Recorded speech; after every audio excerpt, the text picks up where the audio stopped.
Willkommen zurück bei Time Out Racing. Und wenn du neu bei uns bist, ich bin der Sven und wir zeigen euch die Dakar, wie du sie im Fernsehen nicht zu sehen bekommst. Wir sind immer noch in Bichat, der Wind ist unglaublich stark. Diese Nacht gab es einen grandiosen Sandsturm, alle haben sich in den Autos verkrochen. Die konnten für die Leute im Zelt, das war eine harte Nacht. Wir im Van, wir hatten es angenehm. Es hat ein bisschen geschaukelt, aber das war das Einzige. Das ist wirklich Komfort. Was steht heute auf dem Programm? 12:30 Uhr hat Adi und Ernst technische Abnahme. Es gibt noch ein paar Briefings, wo wir auch teilnehmen müssen. Sonst der Uwe und ich, wir gehen durchs Camp, zeigen euch ein paar weitere Fahrzeuge, ein paar weitere Teams. Und so circa 17 Uhr gehen wir bei Mike Wiedemann vorbei. Er startet in der Malle Moto-Kategorie. Sind wir sehr gespannt, was er erzählt.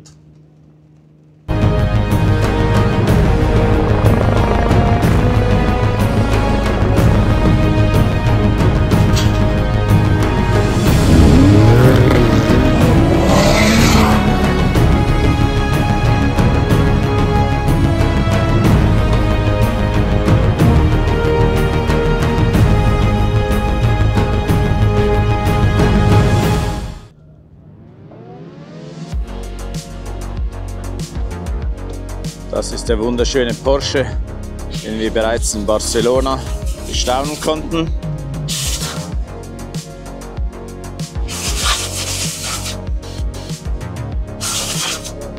Bonjour.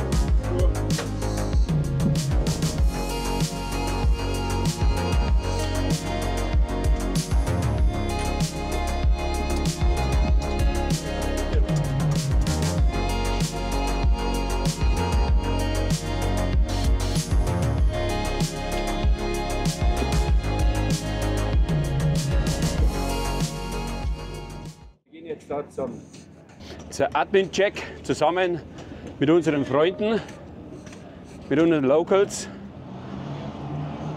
Da müssen wir hin.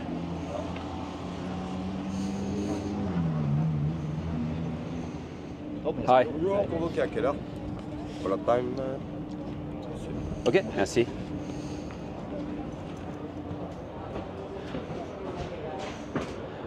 Hello. Bonjour monsieur. Bonjour. Merci. 721, 13h15. Oh. Super. Merci. Merci. Genau. Hast du auch 13 oder 40 oder was? 45. 45? Ja, mir vor. Das ist zu spät. Vorträge. 5 Minuten zurück. Echt? Haben wir zu spät? Ja. Ehrlich? Ich bin genau pünktlich. Ah, okay. Das geht nichts. Da brauche ich euch aber gar nicht vordrängen. Ne?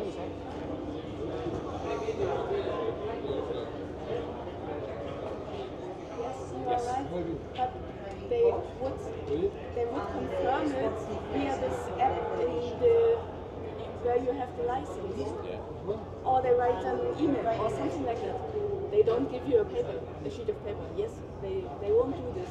License also for races not under FIA, like Morocco Desert Challenge or races like that. They accept this license. So we do many more other races.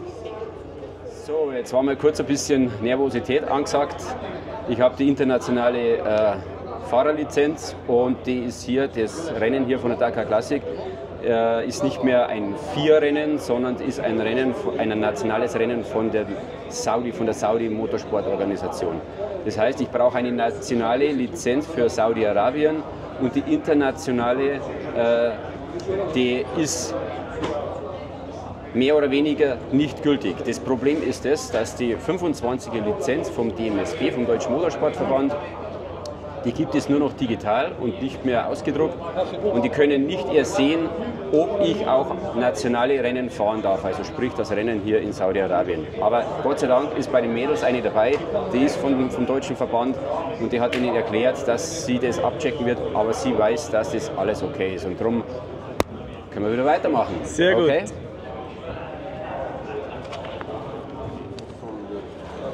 Parce qu'on va faire voiture par voiture, parce que sinon.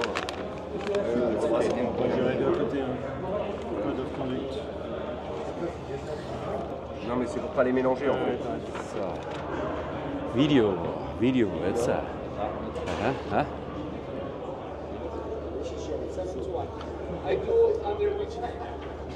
just the order. Yeah. I think so. Okay. So, jetzt werden da hier die offiziellen Fotos gemacht, die man dann auf der Dakar-Webseite sieht.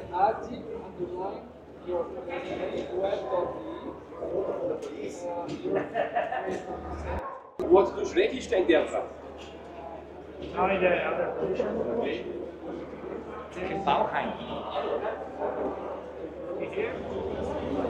What's your name?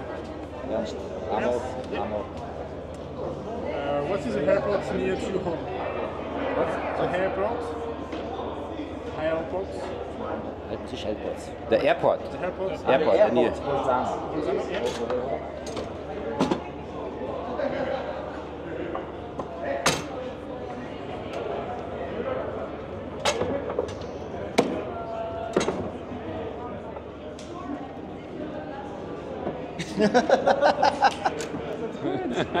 You're racing this year? Yes. Nice. Again, with a 544 Peugeot Coupe. No, come on, that's Yeah, nice. yeah. That's nice. That's a real French car. Yeah, but it's a real adventure. It's a real adventure. It is, yeah. But we did. We finished 3 years ago with his help. Really? Yeah. He support you?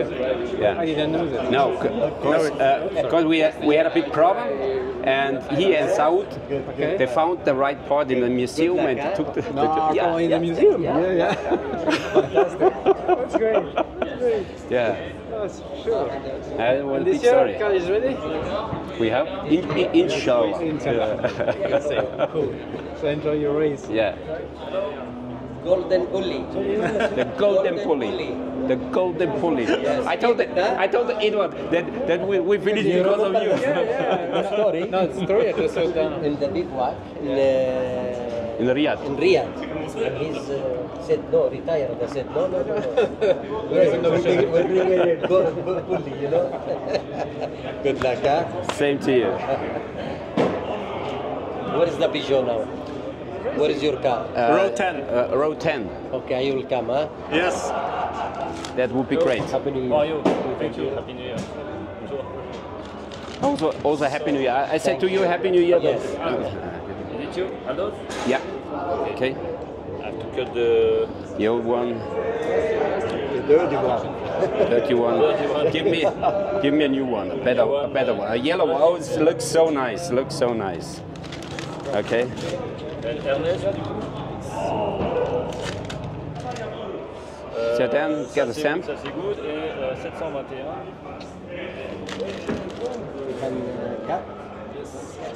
Is this such? We had it here. Like this. And for this one,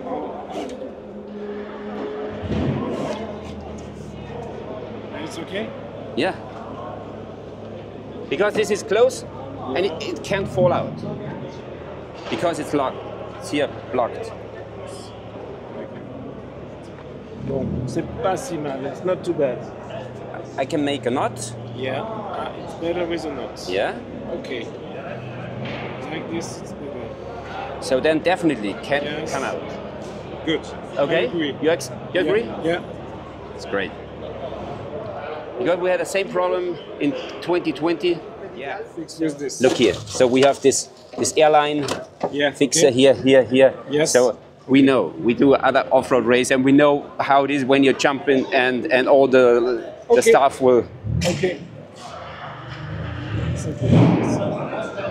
Okay. So two things. Okay.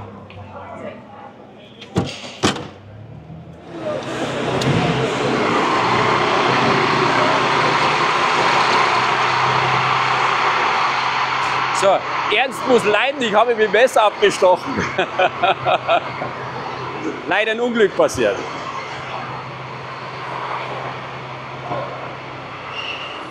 Le name c'est Land Rover Tomcat. Oui, Land Rover Tomcat. Oui, Tomcat, oui, c'est le, oui. Avec le V8 4 litres. Yeah, oui, nous avons avec les we have with TD5. TD5 possible. Possible. Oui, Ah, oui, ok. il y en a eu. Ils l'ont déjà fait? Ah oui, oui, les voleurs, So it's possible. ah, oui, oui. Il y en a plusieurs même. Ok. Oui, oui, possible. L'année prochaine. Prochaine fois. Peut-être. Der Zufall will es, dass wir gleich Markus mit seinem Nissan bei der technischen Abnahme getroffen haben. Wir filmen jetzt da mal mit, wer Markus ist, was das für ein Auto ist und zeigen wir euch nachher später. Wir gehen die nach ihm besuchen.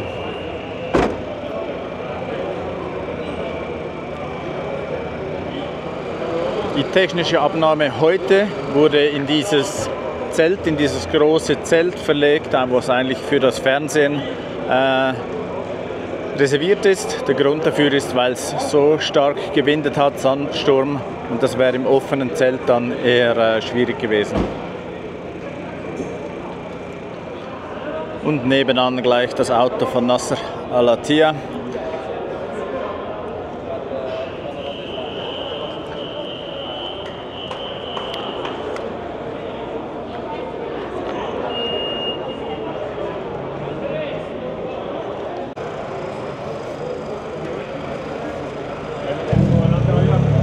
Was checken die da alles? Alles, was in Barcelona noch nicht gepasst hat. In dem Fall die Feuerlöschanlage hat an einem Knopf nicht funktioniert und wir hatten Kabel zwischen Käfig und Dach verlegt. Die sind jetzt nochmal neu verlegt worden, also scheint alles gut zu sein. Kann losgehen. Okay, also wenn du etwas in Barcelona nicht hast oder nicht schaffst, dann kannst du es hier noch nachbessern. Ganz genau so ist es. Dann macht Sinn die zweite Kontrolle. Jawohl.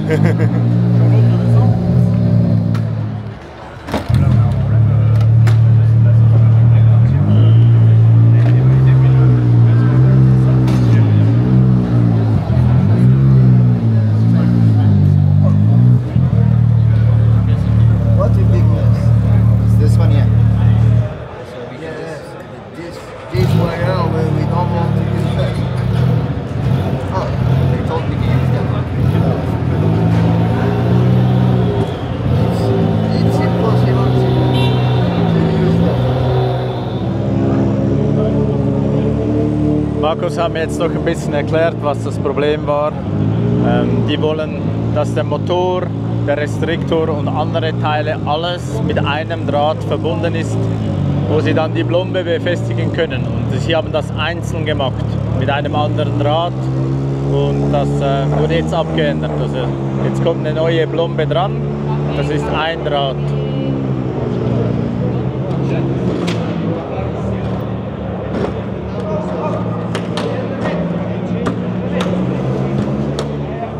Das ist der Moment, wo man darauf wartet.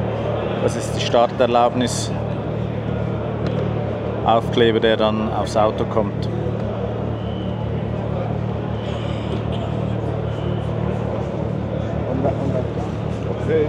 Einer schreibt, der andere klebt.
Also wir haben ja nicht nur beim Brotbacken ein bisschen aufgerüstet, auch bei der Kaffeemaschine.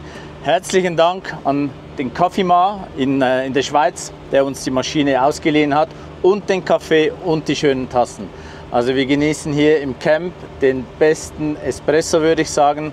Wenn das sonst ein Team sieht, wir nehmen die Challenge gerne auch auf.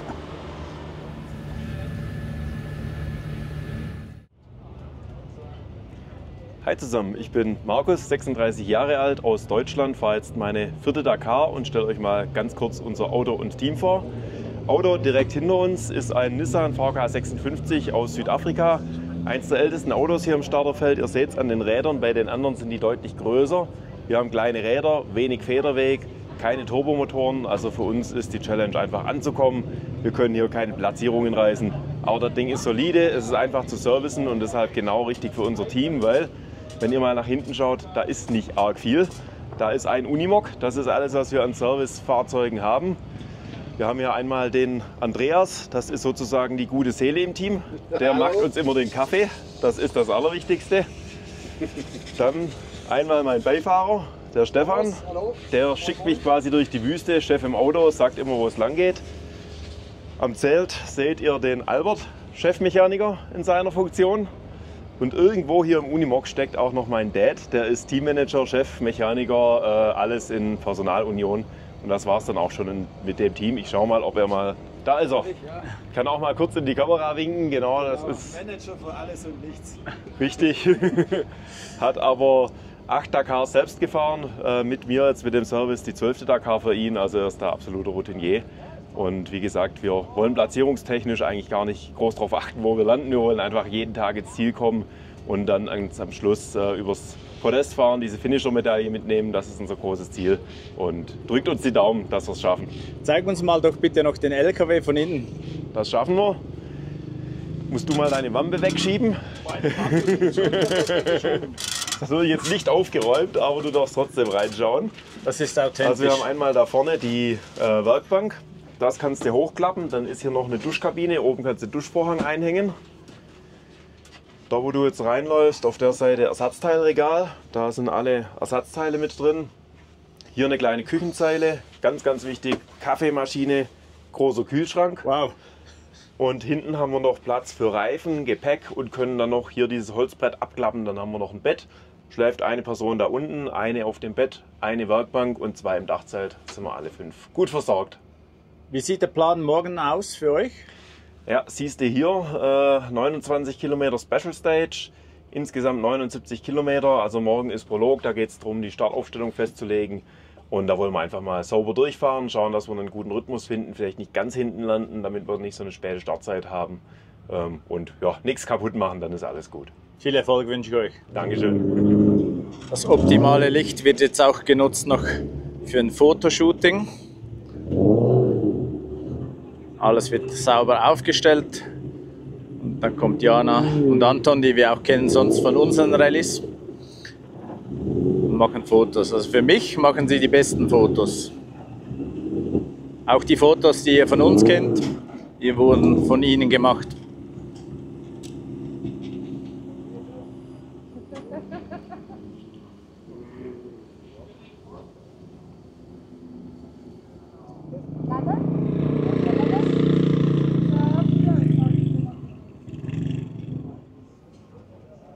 Ich stehe hier bei Toyota Gazoo Racing mit 6 Fahrzeugen am Start.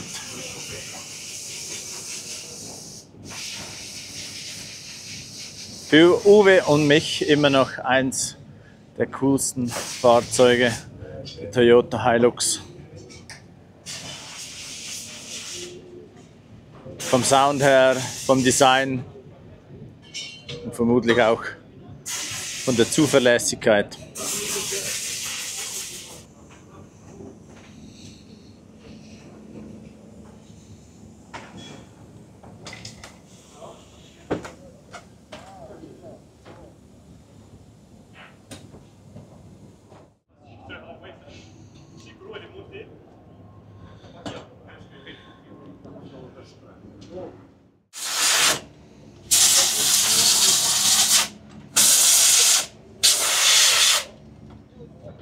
Und gleich daneben die Toyotas von Overdrive. 6 Stück. Hier am Ende das von Yacid.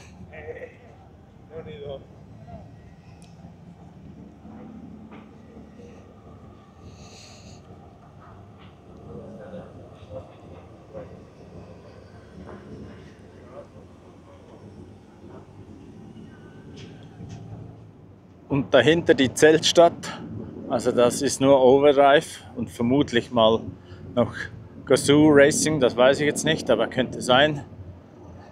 Dann hat es unglaublich viele Zelte und dahinter unglaublich viele Camper. Es gibt aber auch Fahrer, die haben nicht nur einen Camper, sondern die haben so riesen Camper mit Wohnzimmer, wie hier im Hintergrund.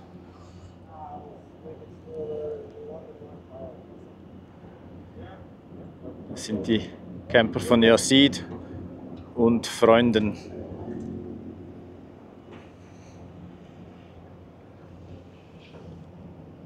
Wir haben uns heute mal Gedanken gemacht, was der Wert von diesem Camp ist. Also alle Helikopter, alle Autos, alle Begleit-LKWs, Catering-Zelte, was es alles hier sonst noch hat. Wird es 1 Milliarde sein? Wir wissen es nicht, aber wäre mal ein spannender Betrag, was hier auf einem Kilometer lang und vielleicht 600 Meter breit steht.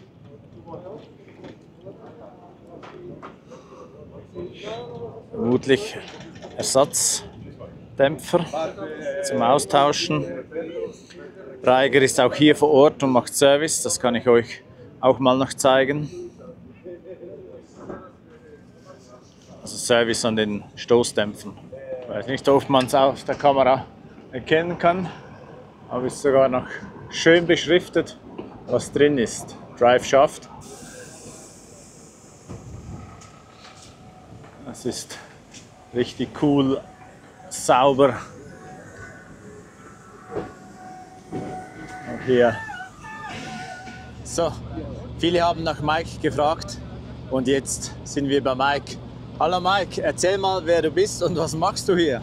Ja, servus Leute, ich bin der Mike Wiedemann, bin 26 Jahre alt und komme aus Freiburg in Deutschland im Süden.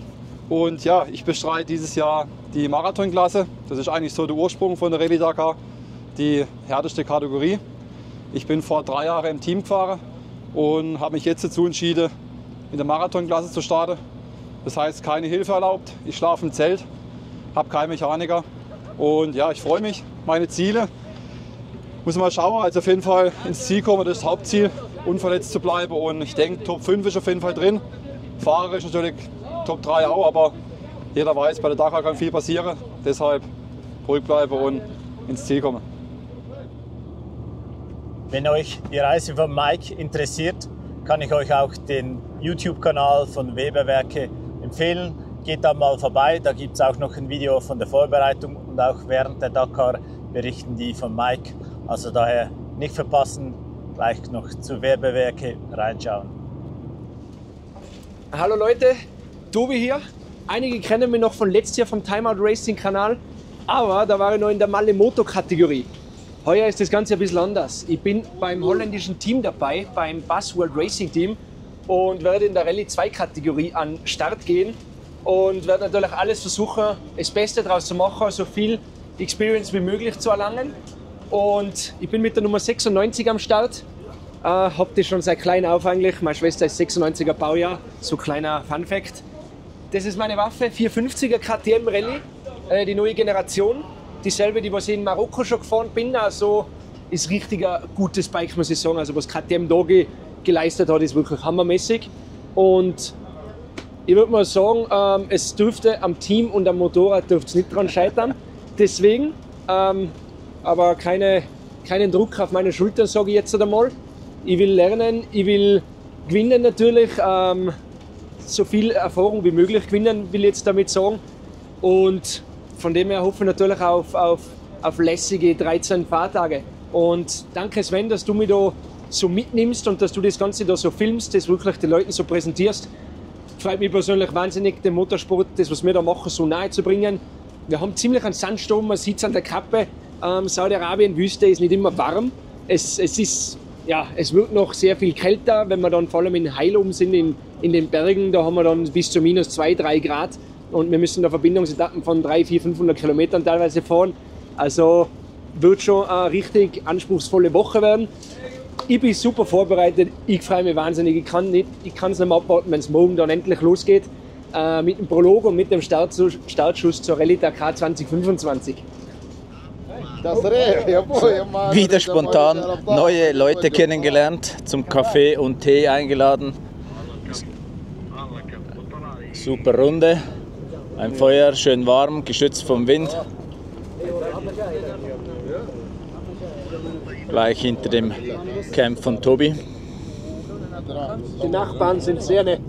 Also gewaltiger Tee, gute Datteln, sehr gastfreundschaftlich. Thank you so much. Welcome guys. Welcome my neighbor. Der Schluss vom Video, den mache ich hier im Bus, weil es ist draußen zum einen sehr kalt, zum anderen windet sehr stark und das in Verbindung mit dem Sand. Es ist sehr, sehr unangenehm. Also man sieht kaum was. Alle haben da die Tücher an und stecken sich so dahinter. Daher der Schluss hier aus dem Bus. Wir brauchen noch eine Zahl für die Verlosung. Und ja, apropos Verlosung, jemand hat gefragt, ob es da schon eine Unterschrift von Cristina Guterres gibt. Ich habe damals Nein gesagt, aber ich habe sie heute getroffen.